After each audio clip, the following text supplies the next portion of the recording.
Bonjour tout le monde, courte introduction pour vous informer que, à l'instar des autres débats publiés sur la chaîne, vous pouvez m'envoyer vos candidatures pour participer au format auditeur sur le sujet économie-écologie, quel avenir pour la planète.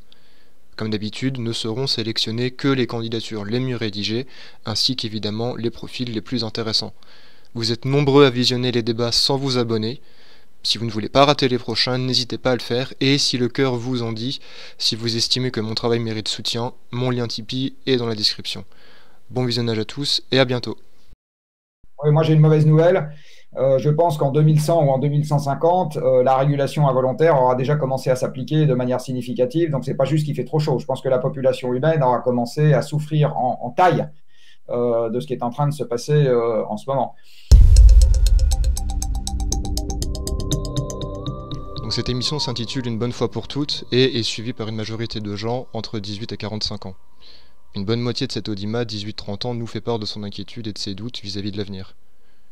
Les jeunes sont de moins en moins confiants, sereins quant à l'idée de construire une vie de famille, voire même de se lancer dans le monde professionnel, car ils ont une image anxiogène, délétère de leur avenir et de l'avenir du monde en général.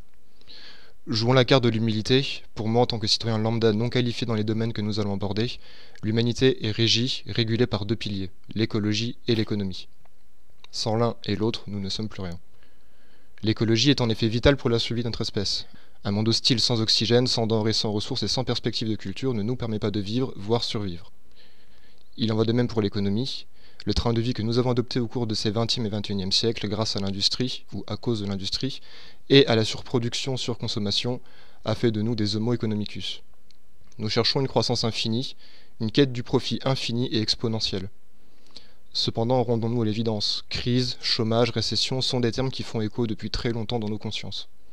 Des questions se soulèvent donc. Y a-t-il assez d'argent pour tout le monde? Vivons-nous à crédit, et si oui, jusqu'à quand cela est-il possible? Jusqu'où pouvons-nous aller? Comment croire qu'une croissance infinie dans un monde fini soit possible? Est-ce que le capitalisme et l'écologie sont compatibles? J'aimerais avoir l'insolence d'espérer que cette émission soit le point de repère de notre ère quant à ces questions. Qu'une bonne fois pour toutes, cette vidéo soit le début d'une prise de conscience pour quiconque la visionne.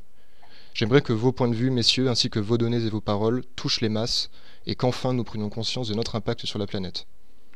Donc nous construirons cette émission sous la forme d'un plan simple concernant l'écologie et l'économie, un constat, les conséquences, et si solution il peut y avoir, les solutions à développer pour espérer bâtir un futur stable. Donc aujourd'hui, j'ai la chance d'avoir à mes côtés deux spécialistes, Jean-Marc Jancovici pour les questions climatiques et écologiques, et Gilles de la chaîne YouTube Eureka pour l'aspect finance et économie. Jean-Marc, bonjour. Bonjour. Tu es ingénieur, consultant et spécialiste de l'énergie et du climat. Est-ce que tu peux te présenter afin que les auditeurs puissent situer à la fois la personne et les actions, ce que tu fais? Je suis effectivement ingénieur. Je m'occupe de sujets climatiques et énergétiques depuis une grosse vingtaine d'années maintenant, on va dire. Je suis tombé dedans un peu par hasard à la fin des années 90, 90 s'il y a des Belges. Aujourd'hui, j'ai deux activités importantes enfin, en termes d'occupation de mon temps, qui sont d'être associé de Carbone 4, qui est une entreprise qui travaille dans le domaine du changement climatique, à la fois sur la partie émissions et sur la partie impact. Et puis, je suis président d'une association qui s'appelle The Shit Project, qui est une ONG d'entreprise qui milite pour la décarbonation de l'économie. Et puis j'ai deux activités qui m'occupent moins souvent dans l'année, mais que j'aime bien aussi, qui est que je suis enseignant, je suis professeur à Mines Paris Tech, et enfin je suis membre du Haut Conseil pour le climat, qui est une instance qui a été créée il y a maintenant 2 ans, et qui a la charge d'émettre un avis sur la manière dont la France évolue en termes d'émissions de gaz à effet de serre. Ok, ça marche. Gilles, toi du coup, tu es youtubeur et comme j'ai dit, ton travail se rend vers la finance et l'économie. Est-ce que tu peux nous en dire un petit peu plus sur ton activité sur Internet? Ouais. Alors moi du coup je vais faire un peu pâle figure à côté de Jean-Marc, mais alors du coup moi j'ai une chaîne YouTube qui s'appelle Eureka que j'ai démarré en 2015, qui parle donc d'économie et de finance. Le but c'est d'essayer de faire comprendre le plus de choses possible aux gens sur ces sujets-là. Et puis mon expérience c'est que j'ai travaillé en banque d'investissement pendant 7 ans avant ça, donc en salle des marchés plutôt côté voilà, trading. Et je suis tombé dans l'économie parce que ça m'intéressait en fait. J'avais envie de comprendre au-delà de ma salle des marchés ce qui se passait. Et j'ai découvert suffisamment de choses qui m'ont poussé à me dire que fallait que j'arrête de faire la salle des marchés et que je passe à autre chose parce que ça me correspondait pas. Ça correspondait pas avec ce que j'avais envie de faire.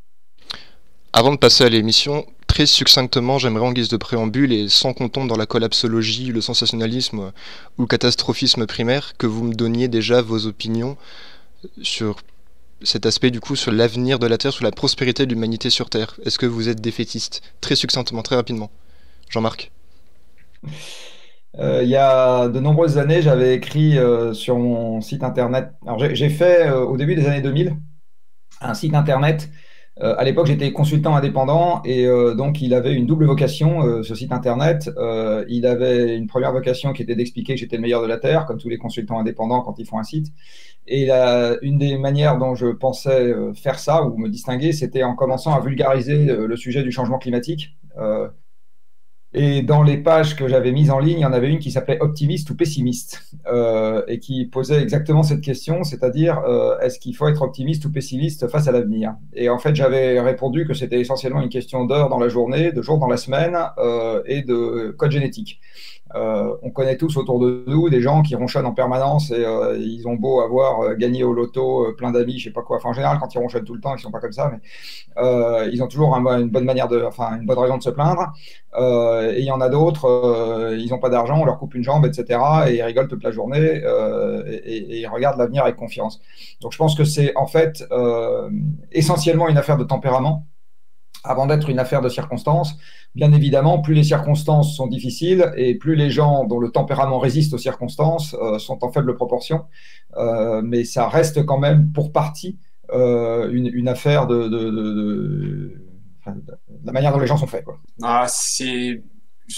C'est une question difficile, ça dépend de tellement de trucs. Je pense qu'il faut essayer de se forcer à être optimiste parce que un des grands trucs qu'on retrouve tout le temps en économie, c'est que quand les gens sont défaitistes, et ben, ça se passe mal, on arrive mal à coordonner les efforts. Et puis, par contre, quand on arrive à les rendre optimistes, et ben, on est beaucoup plus efficace dans ce qu'on a envie de faire. Donc, je pense qu'il faut en tout cas être le plus optimiste possible. On va passer à la première partie du coup qui consistera à établir un constat à la fois écologique et climatique sur notre situation actuelle. Donc vraiment, sentez-vous libre d'intervenir à n'importe quel moment, même si vous représentez chacun un aspect de l'émission, vous pouvez intervenir comme et quand vous le voulez. On va partir premièrement sur l'écologie. Jean-Marc, c'est quoi ton constat actuellement? J'imagine qu'il y a des points qui sont plus alarmants que d'autres. Qu'est-ce qu'on peut en dire sur l'état actuel de la planète, du climat, de l'écologie? Je pense notamment au niveau des eaux, peut-être la qualité de l'air, les températures, les ressources disponibles. Si on fait un constat très, très large, j'ai envie de dire, la planète est un système fermé. Enfin, elle communique avec l'extérieur sous forme de rayonnement solaire et de rayonnement infrarouge, mais bon, il y a quand même un certain nombre de ressources sur la planète qui sont en quantité finie, données une fois pour toutes, hein, qui datent de l'époque où la Terre s'est formée ou pas très longtemps derrière. Et donc, comme tout système, alors non pas fermé, mais fini, bien évidemment, on voit de la trace de ce qui se passe dessus de manière d'autant plus forte que certains phénomènes prennent de l'ampleur. Alors, il y a un phénomène qui a pris énormément d'ampleur sur les derniers siècles, c'est la taille de la population humaine. Et un deuxième phénomène qui a pris énormément d'ampleur, c'est l'impact par personne sur l'environnement, c'est-à-dire la quantité de ressources prélevées, la quantité de rejets effectués par personne. Les deux ont fortement augmenté. Et donc, il y a un certain nombre de domaines dans lesquels on a mis des cycles hors d'équilibre. Alors, il y a un cycle qui est hors d'équilibre, c'est le cycle du CO2 dans l'atmosphère, le cycle du méthane dans l'atmosphère, le cycle de l'azote sur Terre, le cycle, les stocks de poissons sont hors d'équilibre. Enfin, donc, il y a énormément de trucs qui sont hors d'équilibre.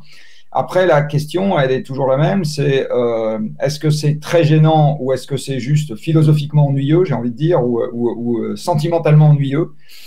Si on fait disparaître une espèce de poisson, est-ce que c'est très très grave pour la survie de l'humanité? Probablement que non. La question est toujours celle de la quantité et de là où on commence à avoir quelque chose de suffisamment ample pour qu'on puisse se dire que ça va nous retomber dessus en plus fine. Voilà, donc on a aujourd'hui mis hors d'équilibre beaucoup de cycles sur Terre, il y a beaucoup de processus qui sont hors d'équilibre. Déterminer quel est le plus gênant quand on a affaire à un système dans son ensemble, c'est toujours une question très très difficile. Parce qu'un système, ça évolue sous le coup de plein de déterminants à la fois. Donc quand on dit par exemple, je sais pas, on a besoin de manger, Est-ce que le plus ennuyeux pour l'agriculture, c'est le changement climatique, c'est l'érosion des sols, c'est le fait qu'on est dépendant aujourd'hui d'une agriculture très productive, elle-même dépendante des combustibles fossiles qui ne seront pas éternels? C'est quoi le plus ennuyeux dans tout ça? Je ne sais pas dire. Ce qui est ennuyeux, je le redis, c'est qu'on a mis le système hors d'équilibre et que si on ne le régule pas de nous-mêmes, si on n'essaye pas de revenir à l'équilibre de nous-mêmes, malheureusement, il y a une espèce de variante de la loi de Le Chatelier en chimie là, qui dit que les systèmes ont toujours envie de revenir à l'équilibre, qui fait que le système se régulera de lui-même sans nous demander notre avis, avec des manifestations dont le Covid n'est malheureusement probablement qu'un avant-goût. Donc c'est ça le sujet. Moi, j'ai une vision très anthropocentrée de la préservation de l'environnement. Ça nous intéresse de préserver l'environnement terrestre parce que c'est là qu'on habite. Préserver l'environnement martien, je m'en fous complètement. Enfin, en tout cas, à titre personnel, c'est pas tellement un sujet de préoccupation. Et s'il y a une planète autour d'Alpha du Centaure, ça m'intéresse aussi moyennement d'y préserver des conditions habitables. Donc voilà, c'est ça Donc je ne sais pas dire encore une fois. La seule chose que je sais dire, c'est qu'il y a des sujets dont sur lesquels je me considère un peu plus compétent que d'autres. Et donc c'est normal qu'à titre personnel, je sois plus vocal sur ces sujets-là.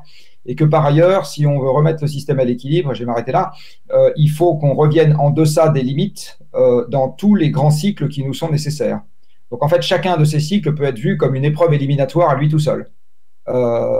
Il suffira pas de remettre le système, enfin de limiter la dérive climatique pour qu'on soit bien. Il y a des tas d'autres trucs à faire. Par contre, si on ne la limite pas, rien que cet élément-là est susceptible de nous porter tort de manière absolument massive. Voilà. Et c'est vrai pour d'autres sujets, d'autres limites qu'il faut aussi savoir respecter. Tu l'as dit, la cause de ces dérèglements, elle est principalement anthropique. Est-ce que notre mode de vie actuel, il est en adéquation avec un certain respect de l'environnement ou absolument pas? À 8 milliards d'individus, non. Si on était 5 millions d'individus sur Terre, on pourrait tous vivre comme des Qataris, ça serait probablement pas très gênant. Si on est 8 milliards avec la consommation d'énergie d'un Éthiopien sur la partie énergie, c'est pas très grave. Sur la partie agricole, c'est probablement déjà hors limite. Donc il faut voir que quand on parle de la consommation par personne, il faut voir de quoi on parle. Il y a des consommations qui sont très fortement proportionnelles à cet agrégat dont on va peut-être parler tout à l'heure, qui s'appelle le PIB, pour la bonne raison que justement, il essaye de donner une valeur monétaire à nos consommations. Et puis, il y a des consommations qui sont qui croissent pas du tout de manière linéaire. Marcel Dassault avait cette blague qui disait « je peux pas manger 6 poulets par jour ». Donc, par exemple, l'alimentation n'est pas quelque chose qui croît de manière proportionnelle avec les revenus, en termes de tonnage, hein, en unité physique. La viande un peu, mais globalement, c'est pas du tout linéaire. Par contre, la consommation d'objets manufacturés, oui. La consommation de voyage croît plus que proportionnellement aux revenus. Donc ça dépend de quoi on parle. Mais même à 8 milliards d'Éthiopiens, si je me permets cette illustration, il y a déjà certaines consommations, et probablement que la consommation agricole, il faudrait regarder d'un peu près, mais je ne suis même pas sûr que celle-là soit durable. Est-ce que la vitesse à laquelle on est en train de dégrader l'environnement est quantifiable? Est-ce qu'on a un outil ou une sorte de formule qui détermine ou donne une idée à quel point on est en train de détruire l'environnement? Alors on peut avoir un indicateur par pression. Donc ça renvoie à ce que je disais tout à l'heure, quel est l'élément le plus grave, je ne sais pas. Par contre, ce que je sais, c'est qu'il y a un certain nombre de cycles pour lesquels on est hors d'équilibre. Donc par exemple, pour la quantité de gaz à effet de serre dans l'atmosphère, on a des indicateurs qui sont la concentration de gaz à effet de serre dans l'atmosphère. On peut mesurer ça. En ce qui concerne le cycle de l'azote, on a des indicateurs qui sont les apports naturels d'azote au sol et les extractions, entre guillemets, artificielles d'azote des sols par l'agriculture. On peut mesurer ça. Sur le stock de poissons, on peut estimer plus exactement les stocks de poissons, parce qu'on ne va pas avec un pied à coulisse dans les profondeurs des océans pour mesurer chaque poisson et compter chaque poisson. Donc on fait ça avec des modèles qui sont assis sur les prélèvements, en fait, sur la pêche, hein.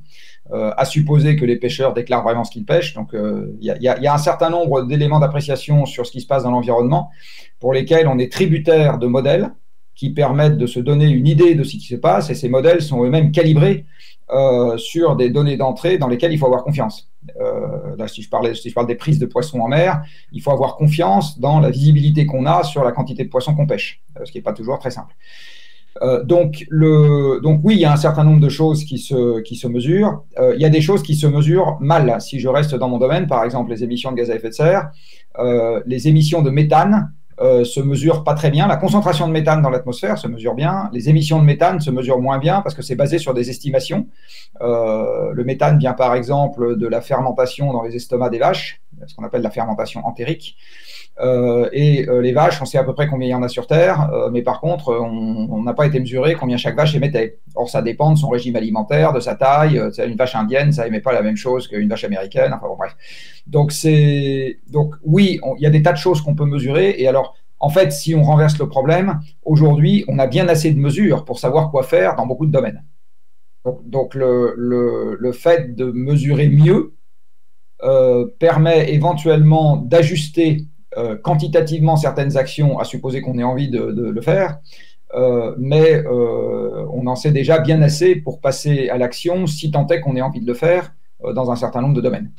Et parmi les résultats de toutes ces mesures, on est bon dans un domaine, on est vraiment dans le rouge dans absolument tout ce qu'on mesure et tout ce qu'on fait? Les quelques domaines dans lesquels on arrive à être bon sont en général en déplaçant la nuisance. Enfin, c'est très très difficile aujourd'hui de supprimer une nuisance environnementale sans faire appel pour cela à quelque chose qui va en engendrer une autre. Je vais prendre un exemple tout bête. On a dans les nuisances environnementales les émissions de pollution locale liées à l'utilisation des voitures. Alors, on peut mettre sur les voitures des filtres à particules. On peut mettre dans les raffineries des dispositifs de désulfuration des carburants. Tous ces dispositifs-là engendrent une consommation d'énergie supplémentaire. Donc, ils augmentent les émissions de CO2 j'ai envie de dire, à utilisation identique d'une voiture de même masse et de même puissance, les émissions de CO2 vont augmenter. Donc, est-ce que dans cette affaire, on a réglé le problème de pollution? Ça dépend du point de vue. On en a réglé un, on en a augmenté un autre. Et c'est très fréquent, malheureusement, d'avoir ce genre d'arbitrage, c'est-à-dire que c'est très, très difficile de totalement supprimer les pollutions. Il faut bien voir que la pollution, ça n'est rien d'autre que les effets indésirables d'une transformation de l'environnement. Et tout être vivant transforme son environnement.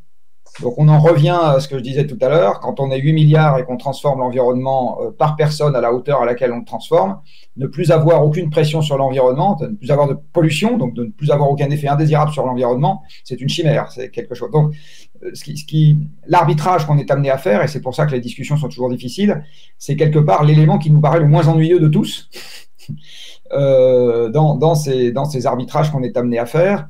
Et le seul comportement qui supprime toutes les nuisances d'un seul coup, c'est de moins consommer. Enfin, toutes les nuisances environnementales, c'est de moins consommer. À partir du moment où on consomme moins, on transforme moins. Et si on transforme moins, toutes les nuisances associées à la transformation baissent. Est-ce que les pays ont des objectifs écologiques et environnementaux? Est-ce qu'ils ont des résultats à tenir chaque année? Est-ce qu'ils ont des comptes à rendre?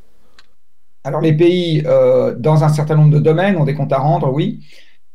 En général, c'est associé à des réglementations qui se mettent en place et par exemple, en Europe, pour rester dans l'exemple des voitures, on a des normes sur les émissions des véhicules, Euro 3, 4, 5, 6, etc. Et donc, on se donne des obligations pour limiter les émissions polluantes à un certain nombre, donc les oxydes d'azote, les particules fines, le monoxyde de carbone, etc., à un certain niveau. On a par ailleurs une réglementation sur les émissions des voitures, en termes de CO2, où là aussi, on se donne des obligations qu'on doit respecter. En ce qui concerne la pêche, il y a des quotas.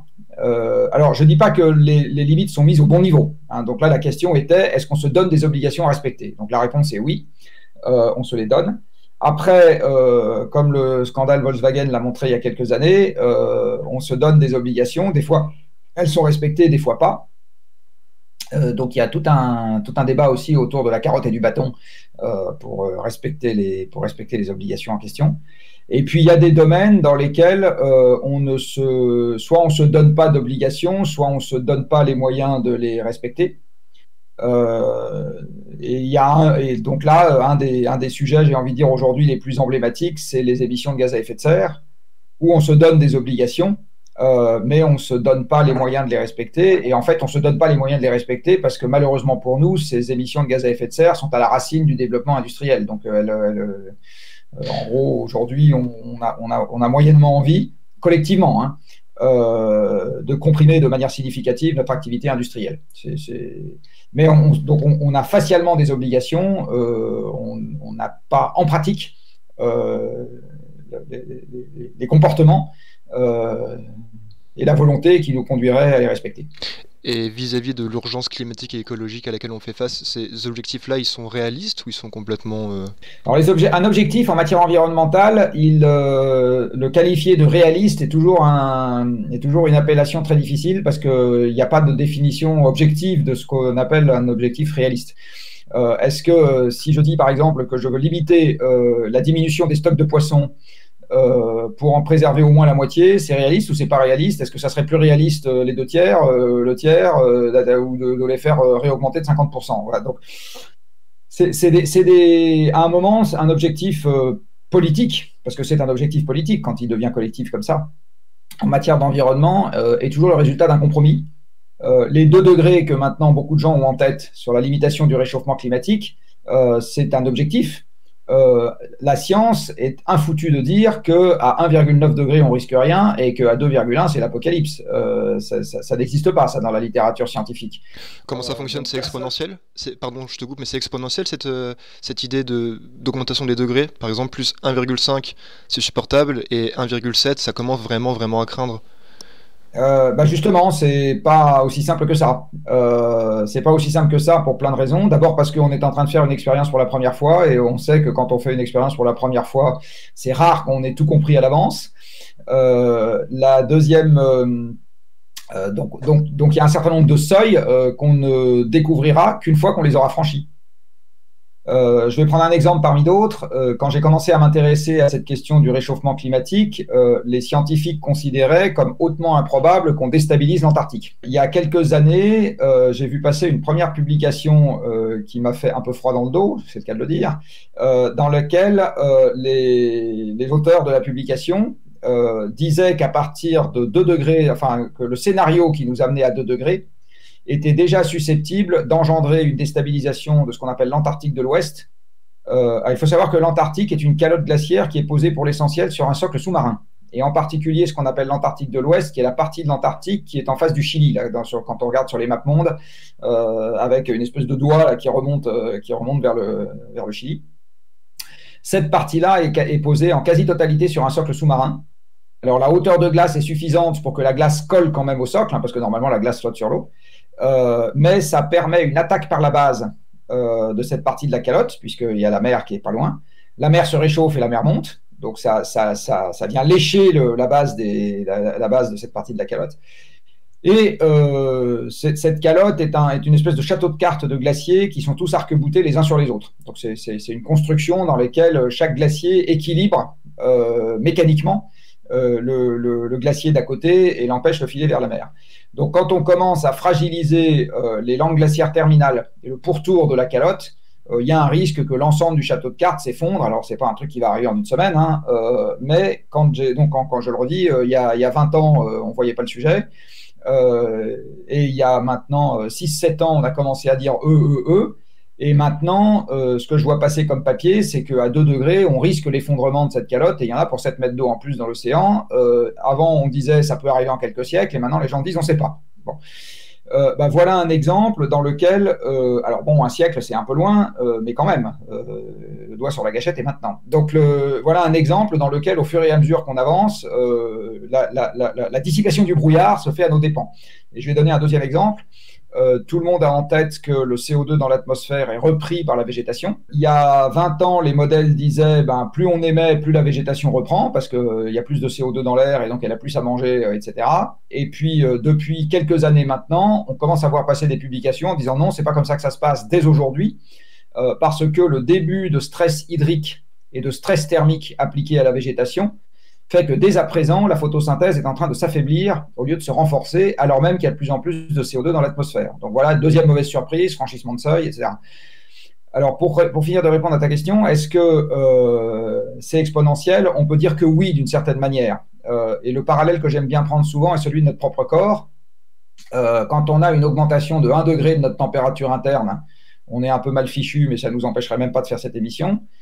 Si on a une augmentation de 5 degrés de notre température interne, ce n'est pas 5 émissions qu'on rate, on est mort. Bon, donc il faut bien voir que il y a une illusion, ce que j'appelle l'illusion linéaire, qu'il ne faut pas avoir, qui serait que les dégâts sont proportionnels à l'augmentation de température.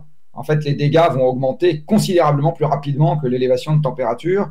Et c'est pour ça, effectivement, comme le dit parfois Valérie Masson-Delmotte, chaque demi-degré compte. En fait, chaque demi-degré compte énormément. C'est absolument évident. Et comme on est dans un processus, comme pour beaucoup de sujets environnementaux, où il n'y a pas de réversibilité, une espèce disparue, il n'y a pas de réversibilité, là, la remise en état du système climatique, c'est juste impossible.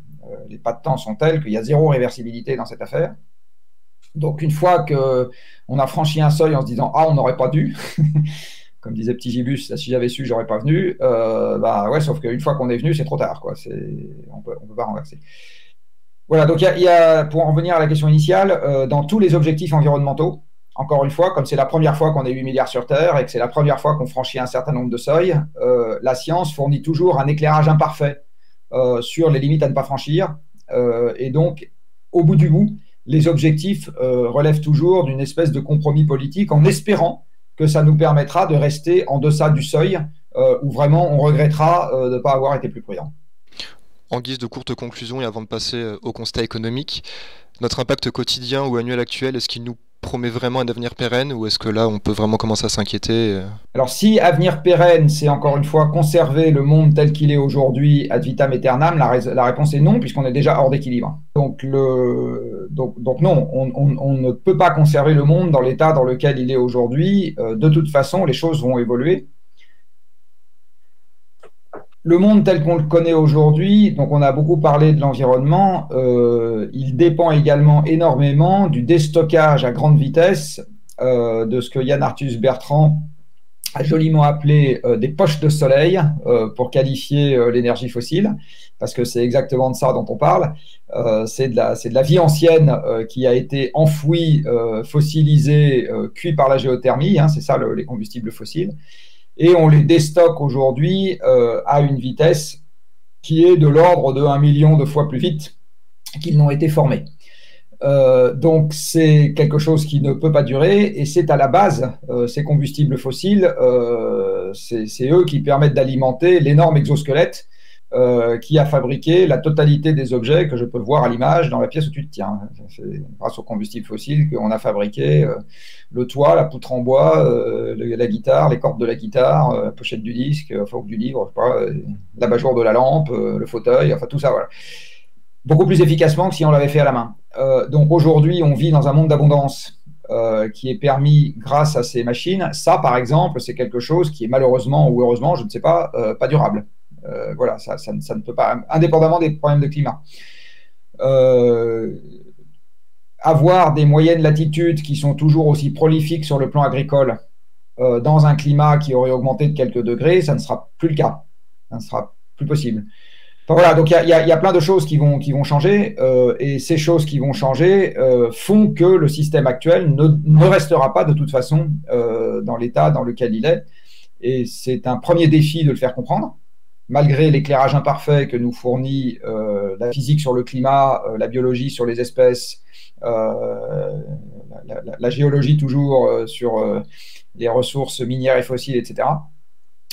Et puis la deuxième question, du coup, c'est qu'est-ce qu'on fait et avec quelle boîte à outils on avance. Voilà. Donc une des boîtes à outils, c'est l'économie, faire une transition avec ce qui va suivre. C'est pas la seule. Elle a aussi ses limites, ses avantages et ses limites. Donc au sujet de l'économie, moi, depuis que je suis enfant, j'entends que c'est la crise, hein, que certaines notions résonnent depuis très très longtemps. J'entends beaucoup chômage, baisse du pouvoir d'achat, les pays sont endettés au-delà du PIB. Est-ce que c'est faisable, à l'heure actuelle, d'établir un constat sur l'état de santé économique globale des principaux protagonistes économiques?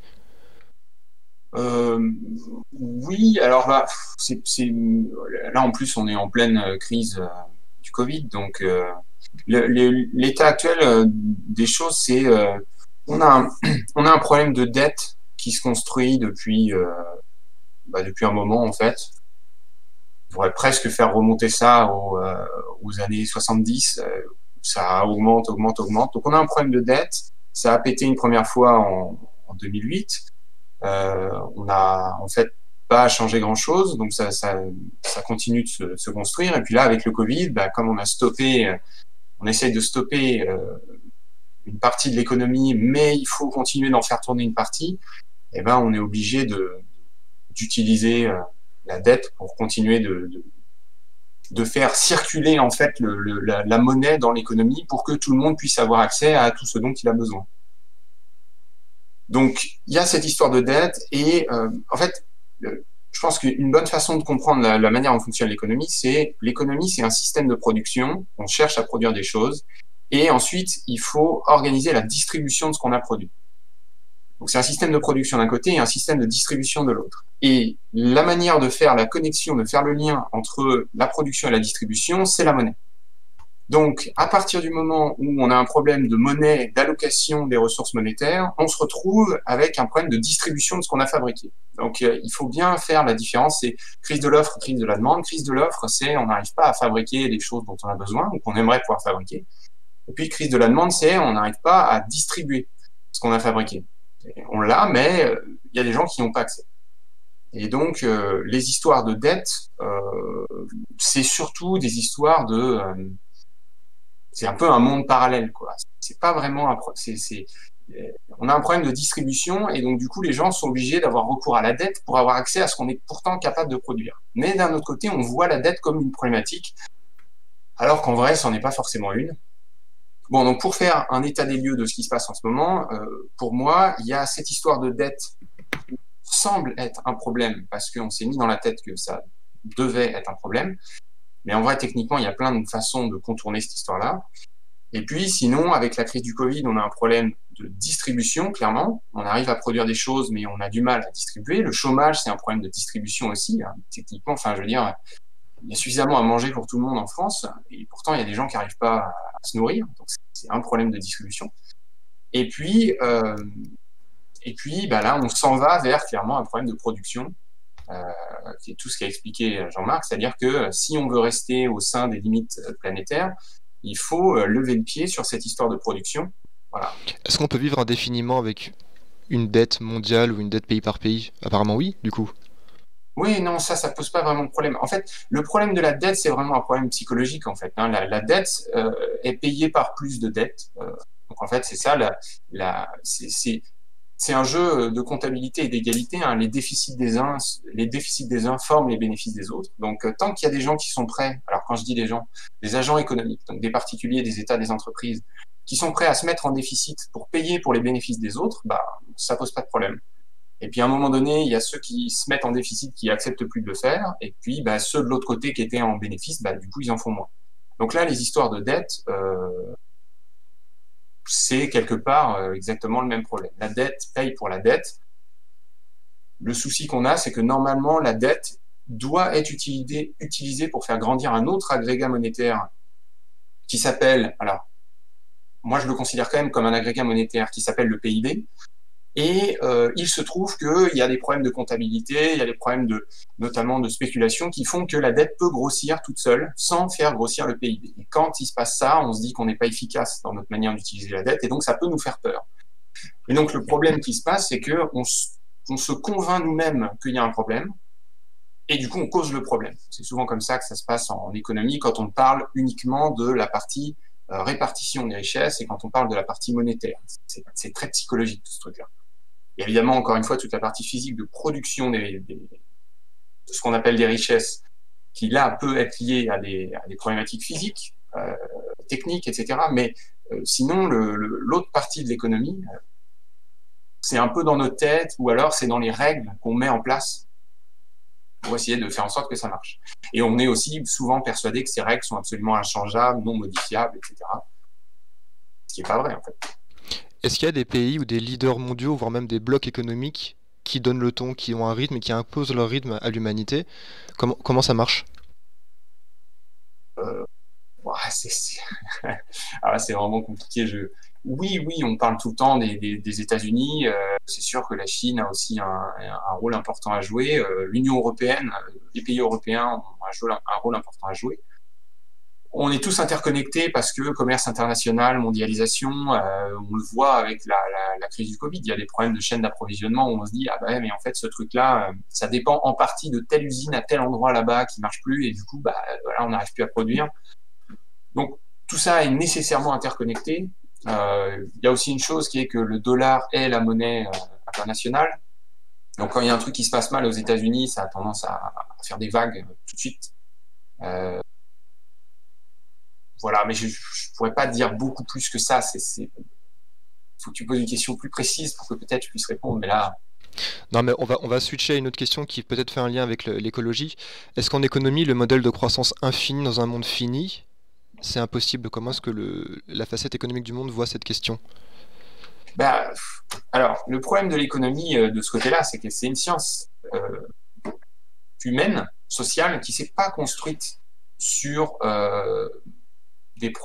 sur un raisonnement d'ingénieur ou sur un raisonnement de physicien. Ça s'est construit sur des évaluations monétaires des choses. C'est ce qui est au cœur de la science économique maintenant, des modèles économiques maintenant, c'est essentiellement la question de la valeur.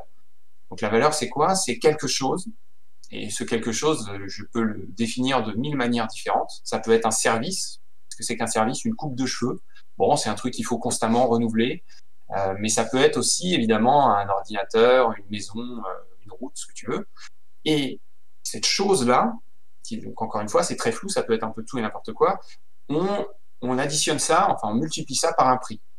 Ce prix-là, c'est une expression monétaire, et c'est pareil, ce prix-là, d'où est-ce qu'il vient? Il peut changer, il peut être plus élevé, moins élevé. Voilà, donc la science économique, c'est pas construite pour essayer de se dire bon alors combien on a de tonnes de ça, combien on a de tonnes de ça, combien on a de tonnes de ça, d'où ça vient, quelles sont les matières premières qu'il faut utiliser, est-ce qu'on a suffisamment d'énergie, est-ce qu'on n'est pas en train de... Non, c'est pas construit comme ça. La science économique, ça s'est construit comme il y a de la valeur, voilà, qu'on compte en euros ou en dollars, et il faut que cette valeur elle augmente. Alors moi j'ai l'impression quand même que le capitalisme, il a un objectif, c'est la perpétuelle croissance. Pourquoi, dans ce cas, viser constamment la perpétuelle croissance alors qu'on vit déjà avec les boulets du passé, je pense aux dettes, aux crises? Pourquoi cet objectif de perpétuelle croissance? C'est un truc qui est assez récent, en fait, la notion de croissance, ça date plutôt de la Seconde Guerre mondiale et après la Seconde Guerre mondiale. Tu vois, le PIB, c'est un machin qui a été inventé dans les années 30 après la crise de 29. Avant ça, on ne savait pas bien mesurer combien une économie était capable de produire. On a bien compris quand même que le but, c'était d'essayer d'enrichir l'humanité, etc., de faire en sorte que tout le monde soit... Mais on ne savait pas bien le mesurer, le calculer. Avec le PIB, on a une mesure de la richesse, et le problème, c'est que l'indicateur est devenu l'objectif.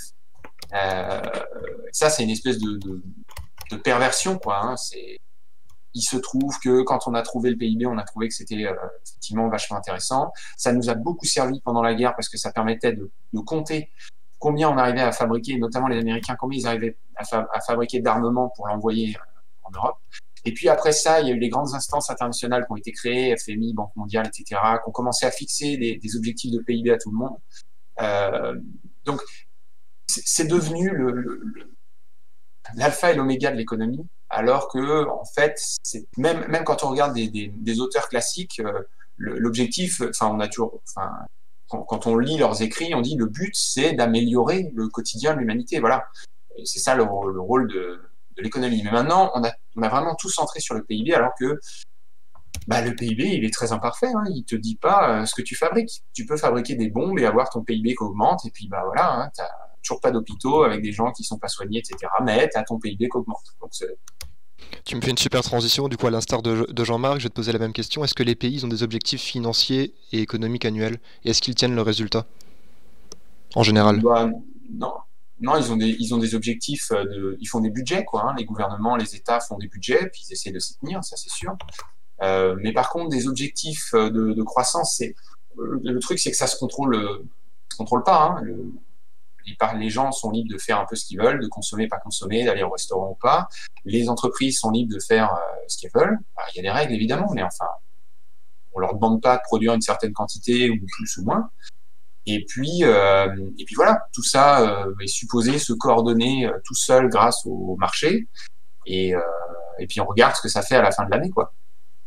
Donc, les États font partie de tout ça. Ils sont évidemment une part très importante des dépenses et des revenus.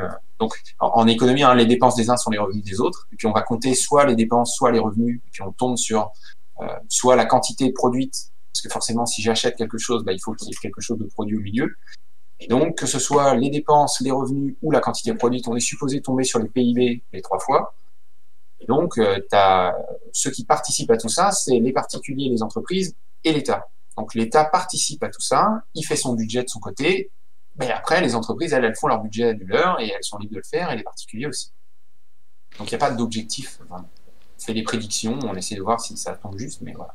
Est-ce qu'actuellement, tu as l'impression que le capitalisme, il se soucie des enjeux environnementaux? Le capitalisme se soucie pas des enjeux environnementaux. Le capitalisme, c'est un système de production et de distribution de cette production. Et il n'a pas été théorisé. Parce que si ça, le capitalisme, c'est pas un truc qui arrive comme ça, où il y a un mec qui dit « j'ai pensé à un super système, ça s'appelle le capitalisme, on va le faire ». Le capitalisme, c'est un truc qui émerge comme ça. Et après, il y a des gens qui regardent la manière dont on organise la production et la distribution des richesses et qui se dit, tiens, regardez, avant, on faisait plutôt comme ça, maintenant, on fait plutôt comme ça, on dirait bien quand même qu'il y a une limite qui a été franchie. Peut-être qu'on va donner des noms différents à ces deux systèmes de production-distribution. Et puis, comme ça, paf, on passe dans le capitalisme. Puis après, il y a des gens qui essayent de comprendre ce qui se passe, ils regardent le système et ils essayent de déduire quelles sont les variables principales, quels sont les meilleurs moyens de décrire cette espèce de système qui est arrivé comme ça, un peu tout seul, tout seul, voilà, c'est une construction historique, quoi. Et quand on essaye de théoriser le système, on ne met pas en avant le fait qu'il y a de l'énergie, des matières premières, ce genre de choses. On ne voit pas cette dimension-là. On voit uniquement la dimension valeur, travail, le fait qu'il y a des outils.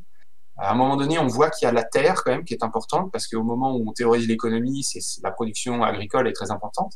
Mais au fur et à mesure que on passe la révolution industrielle et puis qu'on arrive au XXe siècle, finalement la production agricole diminue en valeur. Alors, elle est toujours évidemment très importante, parce que si on n'a pas à manger, on meurt tous. Mais en valeur, ça devient moins important. Donc les économistes commencent à se dire, bon, finalement la terre, est-ce que ça vaut le coup de distinguer la terre d'un outil comme un marteau, une machine, n'importe quoi, on va tout appeler du capital finalement, et puis on va tout compter en valeur, et puis du coup on perd complètement de vue le fait qu'un marteau n'est clairement pas de la terre, et n'est clairement pas non plus un litre de pétrole. Voilà, on se met à tout compter en euros. Donc est-ce que le capitalisme s'intéresse à l'environnement?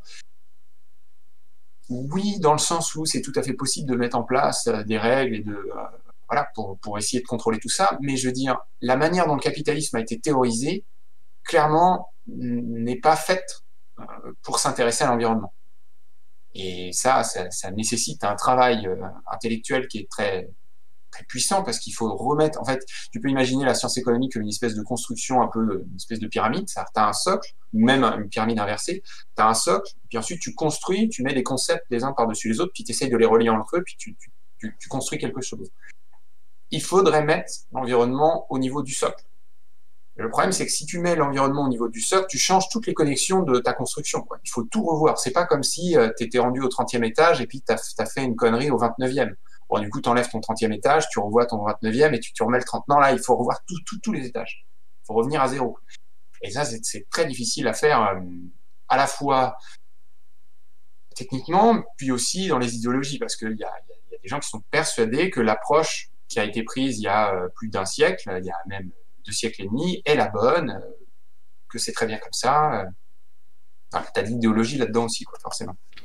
Avant qu'on passe à la deuxième partie, j'aimerais qu'on fasse un petit bilan économique mondial actuellement. Est-ce que ça va, là, en 2021, c'est quoi? On est en pleine crise? Est-ce que ça peut se casser la gueule du jour au lendemain?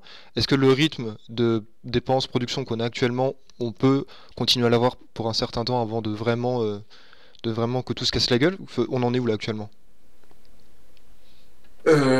Alors c'est très difficile à dire. Ce qui se passe, c'est toujours la même chose. En fait, donc encore une fois, hein, l'économie, c'est système de production, système de distribution. La crise que tu as là avec le Covid, c'est d'abord, effectivement, tu as un problème tous les économistes disent ça, c'est une crise de l'offre, une crise de la demande. Donc, il y a un problème de production parce que forcément, comme les gens, tu les mets, soit ils sont à l'hôpital, soit tu les forces à rester chez eux, une partie des gens, ils ne peuvent pas travailler. S'ils ne peuvent pas travailler, tu ne peux pas produire. Alors, on a beau avoir une production qui est automatisée, etc. Il y a quand même besoin, comme le dit Jean-Marc, de gens qui appuient sur les boutons dans les cabines. Et donc, s'ils ne sont pas dans les cabines, les machines ne tournent pas. Donc, tu as une partie de ta production qui n'est pas faite. Donc ça, si c'est pas fait, c'est pas fait. Tu peux pas la distribuer, donc tu peux pas l'acheter, tu peux pas aller pas là. Bon, donc ça, c'est le problème crise de l'offre. Ensuite, le problème crise de la demande, c'est à partir du moment où il y a les gens qui fabriquaient les voitures, qui peuvent plus aller fabriquer les voitures, ils touchent plus un revenu. S'ils touchent plus un revenu, ils ont accès ni à la nourriture, qui pourtant est produite et est là, ni ils peuvent pas payer leur loyer, pourtant il y a bien une maison qui est là et on peut bien habiter dedans. Ils peuvent pas payer leur facture, pourtant l'électricité elle est produite, donc il n'y a pas de souci, tu vois. Et là, c'est un problème de distribution. Donc, est-ce que tout va se péter la gueule le jour au lendemain ou qu'est-ce qui se passe? Il faut s'intéresser à cette histoire de production. Là, il semblerait que niveau production, ça tienne, même si j'ai l'impression que ça, on se rend compte que niveau matières premières, il y a les prix qui montent, etc. Mais je sais pas si c'est un phénomène spéculatif ou si c'est un phénomène vraiment de rareté ou si c'est un mélange entre les deux. Peut-être que Jean-Marc pourra nous éclairer là-dessus. Et puis après, il y a ce problème de distribution, et ça, c'est pour ça qu'on est en train de créer de la dette et qu'on se dit qu'il y a peut-être une crise qui va arriver, etc. Mais là, on est dans la dimension psychologique. C'est-à-dire qu'effectivement, on crée de la monnaie pour essayer de la distribuer aux gens qui n'ont plus accès à leur emploi, pour qu'ils aient la ressource monétaire pour acheter les choses qui sont effectivement produites. Donc on résout le problème de la distribution en faisant ça. Mais on augmente des agrégats qui sont les agrégats de dette et on est tous convaincus que la dette est un vrai problème, alors que non, c'est un truc de règle que nous déterminons pour le coup. C'est pas comme les lois de la thermo où là, il n'y a pas le choix. Les lois de la dette, c'est à nous de voir. Et c'est ça qui pourrait créer une crise. Mais encore une fois, on est dans la dimension psychologique on s'auto-convainc qu'il y a un problème et donc on arrête de faire ce qu'il faut pour que ça continue de tourner et du coup ça tourne plus et on a une crise. On va passer à la partie inquiétante de l'émission, du coup les conséquences. Là, j'imagine qu'on a inscrit un rythme de croisière, que ce soit à la fois en termes de dégradation de l'environnement et de la gestion globale de l'économie. Concrètement, si on continue à ce rythme, qu'est-ce qui va nous arriver? Jean-Marc, tu l'as dit tout à l'heure, le principal responsable des modifications climatiques, c'est les émissions de CO2. Actuellement, elles sont trop importantes, c'est ça? Alors, je redis que c'est beaucoup plus facile de dire ce qui ne va pas se passer que de dire ce qui va se passer.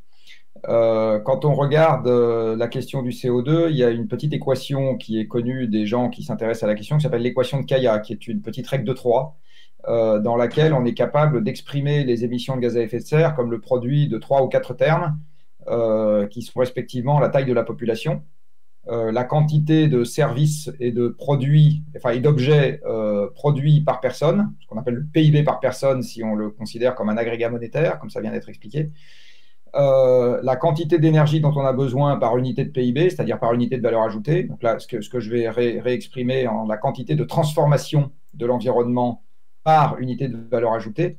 Et enfin, le contenu carbone de l'énergie, c'est-à-dire la quantité de CO2 mis dans l'air, mais je pourrais prendre un autre indicateur, je pourrais prendre la quantité de mètres carrés ou enfin n'importe quelle pression environnementale par unité d'énergie, donc par unité de transformation de l'environnement.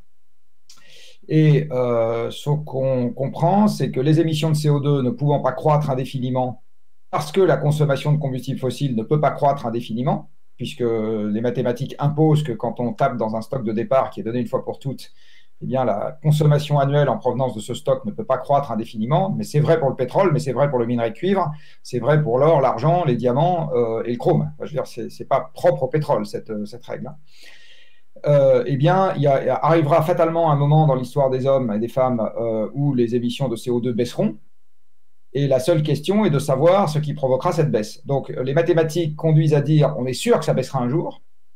Et la question, c'est est-ce que ça baissera du fait de notre volonté ou est-ce qu'il y aura une régulation involontaire? Et alors, dans les régulations involontaires, ma foi, on a le choix. Les pandémies en sont une. Les famines en sont une autre, les effondrements économiques en sont une autre. Faites vos jeux. Voilà. Aucune de ces éventualités que je viens d'évoquer n'est spécialement sympathique.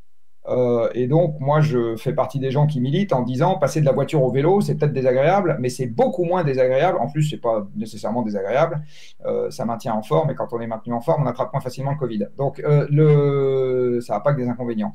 Mais c'est peut-être désagréable, mais c'est beaucoup moins désagréable que de devoir subir une épidémie un peu violente. Et là, le Covid, pour le moment, c'est une plaisanterie au regard de la peste noire ou même de la grippe espagnole. Donc, la nature fera beaucoup mieux que ce qui est en train de nous arriver dessus, malheureusement pour nous. Et on augmente la probabilité que ce genre de processus de régulation survienne en entassant les gens dans des villes où la contamination est particulièrement rapide et en ayant un monde interconnecté qui fait que c'est très très difficile de mettre en quarantaine des pays en disant si ça se développe dans un coin, on met le pays en quarantaine, on isole les gens dans ce coin-là, puis on ne communique plus avec le reste. En fait, les chaînes de valeur mondialisées interdisent de faire ce genre de truc ou interdisent de le faire très longtemps avant qu'il y ait justement des effondrements économiques. Donc, qu'est-ce qui se passe si on ne revient pas de nous-mêmes Alors, d'abord, dans chacun des deux embranchements, j'ai envie de dire, il y a une infinité de possibilités. Pour réguler de nous-mêmes le système, il y a plein de possibilités. Il faut composer entre des améliorations techniques qu'on peut quand même essayer de faire et des diminutions en volume qu'il va falloir faire de toute façon. Et puis, mais là, il y a plein de possibilités, encore une fois. Est-ce qu'on préfère garder un peu plus de voitures et diminuer un peu plus vite l'espace habitable, ou est-ce qu'on préfère... Voilà. Il n'y a pas de vérité là-dedans. Je le redis, ça ne peut être que de l'ordre du compromis politique et du compromis collectif. Et puis, il y a du côté des emmerdements, si on ne fait rien, là c'est pareil, c'est faites vos jeux. Hein. On peut rassembler tous les auteurs de science-fiction, même pas de science-fiction de la planète. Chacun d'entre eux décrira une trajectoire, même si on les met, on leur impose comme condition de respecter les faits scientifiques, ce que les auteurs de science-fiction ne font pas toujours. Ils ont quand même une infinité de possibilités à leur disposition pour décrire ce qui pourrait se passer. Avec, encore une fois, dans beaucoup de cas de figure, des choses, à mon avis, enfin en tout cas qu'à titre personnel, je considère comme étant pas spécialement sympathiques. C'est très difficile d'illustrer, c'est une des difficultés de la vulgarisation du sujet dont je m'occupe, c'est que incarner de façon concrète les emmerdements qui pourraient nous arriver relève d'un exercice d'imagination qui est toujours contestable en tant que tel, parce que illustré par un exemple, on pourra toujours dire « Ah bah oui, mais ça pourrait être autre chose. » Bah oui, effectivement, ça pourrait être autre chose.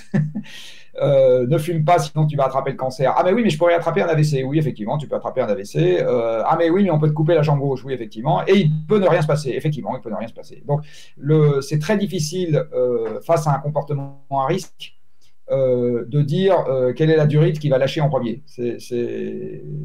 C'est un exercice très périlleux. Et du reste, les gens qui militent pour qu'on ne se préoccupe pas trop du risque ont beau jeu de critiquer en se plaçant sur le terrain de vous me dites ça, mais il pourrait se passer autre chose, parce que logiquement, ils ont raison. Mais ça relève quand même du sophisme. Il n'y a pas des choses qui obligatoirement vont arriver, j'imagine, je ne sais pas, peut-être des extinctions de masse, des migrations écologiques. Si, c'est ce que je disais. C'est ce que je disais tout à l'heure. La taille de l'économie ne restera pas indéfiniment au niveau actuel. Ça, on est sûr que ça va arriver. C'est juste une question de temps. Je ne sais pas dire si la contraction économique structurelle, elle démarre cette année, elle démarre dans 5 ans, dans 10 ans, dans 20 ans, dans 30 ans. Mais en tout cas, ça ne va pas durer éternellement, cette histoire. Et quand je dis pas éternellement, c'est une affaire, c'est à l'échelle d'une vie humaine. Hein. On parle plus de quelque chose qui va se passer dans 3 siècles. Donc, s'il y a des choses qu'on est capable aujourd'hui de qualifier, voire de quantifier, mais ça ne suffit pour autant pas. J'ai un de mes associés qui a une maxime que je trouve très rigolote, qui est, alors je suis désolé, je suis vraiment désolé de la dire devant mon débatteur du jour, qui dit l'expérience des autres est un peigne pour chauve. C'est exactement ça.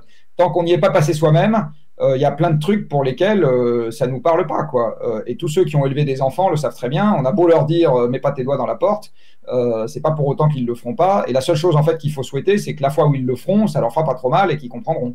Mais c'est très difficile d'incarner des choses très désagréables par le seul verbe. Tant que les gens n'ont pas un peu souffert dans leur chair, on est ainsi fait. Les animaux que nous sommes sont ainsi faits qu'on a beaucoup de mal à avoir juste peur d'un concept. Vraiment, ton pronostic à toi, si je devais avoir l'insolence de t'imposer une expérience de pensée, tu es en 2100, comment est-ce que tu vois le monde autour de, ou même 2150, je ne sais pas quelle année, mais comment tu l'imagines ce monde? Peut-être trop de gens, il fait trop chaud, il n'y a plus beaucoup de choses à manger. Oui, moi j'ai une mauvaise nouvelle. Je pense qu'en 2100 ou en 2150, la régulation involontaire aura déjà commencé à s'appliquer de manière significative. Donc, ce n'est pas juste qu'il fait trop chaud. Je pense que la population humaine aura commencé à souffrir en taille de ce qui est en train de se passer en ce moment. Rien qu'avec 1,2 degré de hausse, et alors que nous avons encore à notre disposition des tracteurs, des phytosanitaires et des engrais, on a quand même, on vit déjà en France des épisodes où la récolte de certaines céréales peut baisser de 30% et la récolte de pommes de terre peut baisser de 40%. Et on est à 1,2 degré et on est encore dans l'abondance énergétique. En 2100 ou 2150, l'abondance pétrolière sera un lointain souvenir. Donc, on a il y a une autre maxime que j'ai lue il n'y a pas très longtemps d'une amie que je trouve assez bien, qui est de dire le pétrole n'est pas une énergie du XXe siècle, le pétrole est le XXe siècle. Et donc, c'est tout à fait vrai, le pétrole est le XXe siècle. Donc, dans le monde de 2100 ou de 2150, notre gros exosquelette là, qui est perfusé au pétrole, au gaz et au charbon, il sera beaucoup moins perfusé qu'aujourd'hui. Je fais partie des gens qui ne croient absolument pas que les énergies renouvelables vont prendre le relais en quantité et donc en coût si on regarde la partie économique. Et donc, je pense qu'on aura une humanité qui sera moins capable de maîtriser son environnement parce que l'abondance énergétique ne sera plus ce qu'elle est aujourd'hui. Par ailleurs, on sera face à des conséquences adverses qui auront fortement augmenté. Donc, qu'on soit toujours 8 milliards dans des démocraties stables ou à peu près stables dans ce monde-là, je n'y crois malheureusement pas. Et il est tout à fait vraisemblable que la taille de la population ait déjà commencé à subir les conséquences de ces évolutions involontaires.